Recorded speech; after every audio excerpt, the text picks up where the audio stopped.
Welcome to our channel. నేను మీ వెంకట్. ఈరోజు మనతో పాటు ఉన్న గెస్టు స్టేషన్ గణపూర్ మాజీ ఎమ్మెల్యే, తెలంగాణ ఏర్పడినాక తొలి ఉప ముఖ్యమంత్రి మాజీ తాటికొండ రాజయ్య గారు మనతో పాటు ఉన్నారు. నమస్కారం సార్. నమస్తే వెంకట్. సార్ బాగున్నారు sir? Fine, thank you Venkat. Sir, మొన్న జరిగిన అసెంబ్లీ ఎలక్షన్లో మీకు టికెట్ ఇవ్వకపోవడం గల కారణాలు ఏంటి సార్? కేసీఆర్ గారు మా అధినాయకుడు. 3 సార్లు నాకు టికెట్ ఇవ్వడం జరిగింది. 3 సార్లు, మొదటిసారి 33,000, రెండోసారి 58,000, 3 సారి 37,000 తోటి గెలవడం జరిగింది.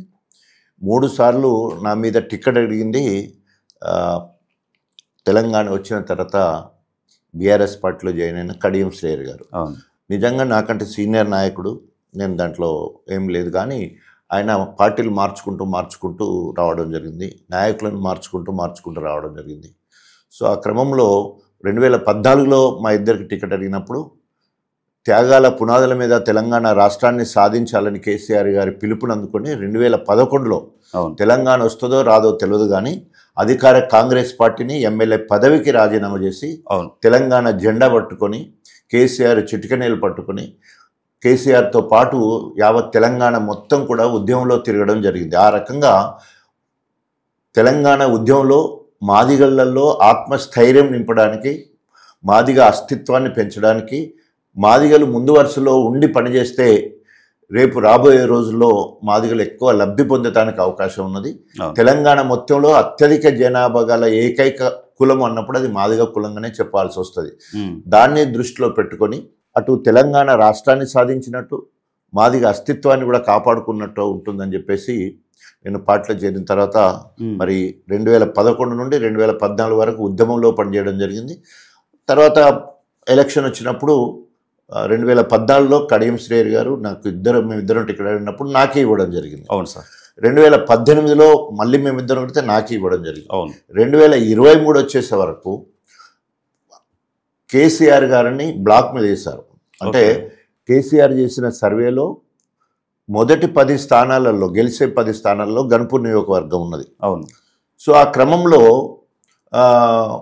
మళ్ళీ కనుక మీరు రాజయ్యకే టికెట్ ఇచ్చారంటే నేను కాంగ్రెస్కి పోతానని చెప్పేసి డైరెక్ట్గా కేసీఆర్ తోటి, కేటీఆర్ తోటి, హరీష్ రావు తోటి డైరెక్ట్గానే చెప్పడం జరిగింది. అతను ఎవరు? కడియం శ్రేయర్ గారు.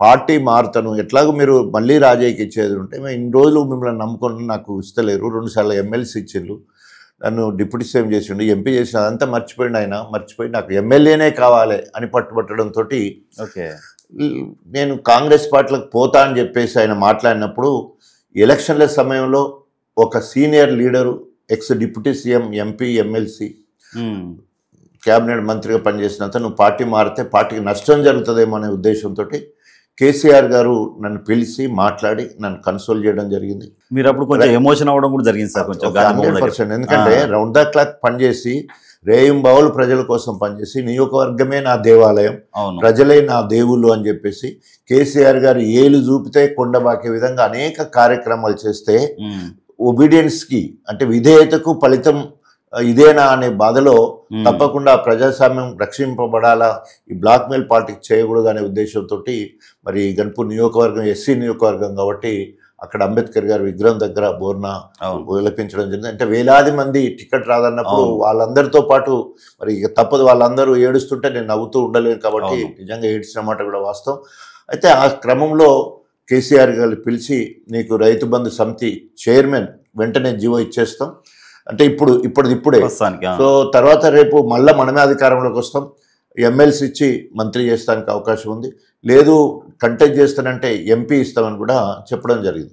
సో 3 ఆప్షన్స్ నా ముందు పెట్టినప్పుడు వెంటనే అటు రైతు బంధు సమితి చైర్మన్ ఇచ్చి తర్వాత జంగంకు ఇన్ఛార్జ్ బాధ్యత తీసుకోవాలి, గణపూర్ని గెలిపేయాలని చెప్పేసి 2 నియోజకవర్గాల బాధ్యత నా మీద పెట్టడం జరిగింది. సో ఆ క్రమంలో మీకు అందరు కూడా తెలుసు, ఎమ్మెల్యే టికెట్ నాకు రాకున్నా కూడా నేనే అభ్యర్థిగా ఇటు జనగాంలో కావచ్చు, గణపూర్లో చేయడం వల్లనే అవిభక్త వరంగల్ జిల్లాలో 2 గెలిచినాయి. 2 కూడా నేను ప్రాతినిధ్యం వహిస్తున్న స్టేషన్ గణపూర్, అదేవిధంగా నేను ఇన్ఛార్జిగా ఉన్న జనగాం. ఎందుకంటే సుపరిచితం ఈ 2 నియోజకవర్గాలు, నా క్యాడర్ అక్కడ సగం ఇక్కడ సగం ఉండి పనిచేయడం జరిగింది. ఆ రకంగా మరి విధేయుడిగా ఉన్న వాళ్లకు, లేదా పార్టీలో పనిచేసిన వాళ్లకు, ప్రజల్లో ఉన్న వాళ్లకు రిజల్ట్ కరెక్ట్ వస్తుంది. కేసీఆర్ గారి మాట కోసం కేసీఆర్ పంపిన అభ్యర్థిని గెలిపించాలి, వ్యక్తిని కాదు. కడియం శ్రీహరి వ్యక్తిగా గెలవలే ఆయన, ఓన్లీ బీఆర్ఎస్ పార్టీ అభ్యర్థిగా కేసీఆర్ గారు పంపించిన మనిషిగా ఆయనను మేము గెలిపించడం జరిగింది. ఆ రోజు టికెట్ రాలేదు. నిజంగానే చాలా గణపూర్ నియోజకవర్గ ప్రజలందరూ కూడా చాలా బాధపడ్డారు. సో అటు తర్వాత మళ్ళీ పార్టీ కూడా రాకపోవడం అదొక దెబ్బ పడ్డది.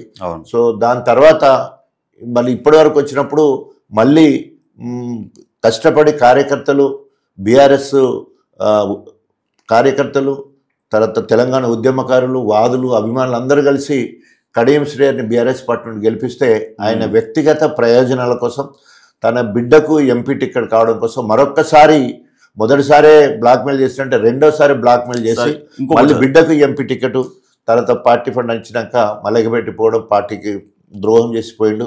సో ఇప్పుడు మళ్ళీ త్వరలోనే దాని మీద కోర్టు సార్. ఇదే కడియం శ్రీహరి గారు 6 నెలల్లో బీఆర్ఎస్ గవర్నమెంట్ వస్తుందన్న కడియం శ్రీహరి గారు పార్టీ మారడం అంటే నియోజకవర్గ అభివృద్ధి కోసం అని చెప్తున్నారు. అలా సొంత ప్రయోజనాల కోసం అనుకోవచ్చా? అది నిజమే. ఆయన ఏ ఎండకు ఆ గొడుగు పట్టే రకం. జనగాం జిల్లా పరిషత్ చైర్మన్ పగాల సంపత్ రెడ్డి గారు చనిపోతే ఆయన సంతాప సభ జనగాం జిల్లా కార్యాలయంలో జరిగే క్రమంలో సందర్భం కాకుండా కూడా 6 నెలల్లో ఇప్పుడు మేము 39 మంది గెలిచాం, 8 మంది బీజేపీ వాళ్ళు ఉన్నారు, 7 ఎంఐఎం వాళ్ళు ఉన్నారు. సో మాకు పెద్ద కష్టం కాదు. సో తప్పకుండా 6 నెలల్లో కాంగ్రెస్ పార్టీని కూలగొడతాం, తర్వాత బీఆర్ఎస్ ప్రభుత్వం వస్తుందని చెప్పేసి మాట్లాడిన కడియం శ్రీహరి అవకాశవాదంతో బిడ్డకు ఎంపీ టికెట్ కోసము మరి అక్కడికి ముందుగా బీఆర్ఎస్ పార్టీలో కూడా ఆయనకు టికెట్ ఇస్తామని బీఆర్ఎస్ పార్టీ నుండి పార్టీ ఫండ్ తీసుకొని ఆ సాయంత్రం పూట కేసీఆర్తో కలిసి భోజనం చేసి మరుసటి రోజు వరకే పార్టీ మారి కాంగ్రెస్ పార్టీలో జాయిన్ అవ్వడం జరిగింది.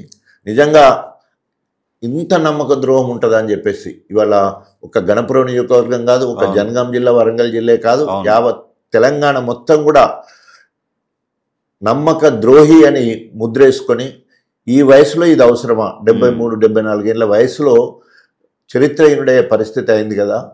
ఈ మధ్యకాలంలో ఒక ఆర్టికల్ వచ్చింది, షేమ్ ఆఫ్ హాల్ అని, హాల్ ఆఫ్ షేమ్ అని. అంటే మొత్తం 3 అందులో పేర్లు రావడం జరిగింది. అందులో నెంబర్ 1 కడియం శ్రీహరి, కె కేశవరావు గారు, పోచారపు శ్రీనివాస్ రెడ్డి గారు. వీళ్ళు 3 ఏజెస్ 70 దాటిన వాళ్ళు, అన్ని రకాల పదవులు అన్ని పార్టీలలో అనుభవించిన వాళ్ళు.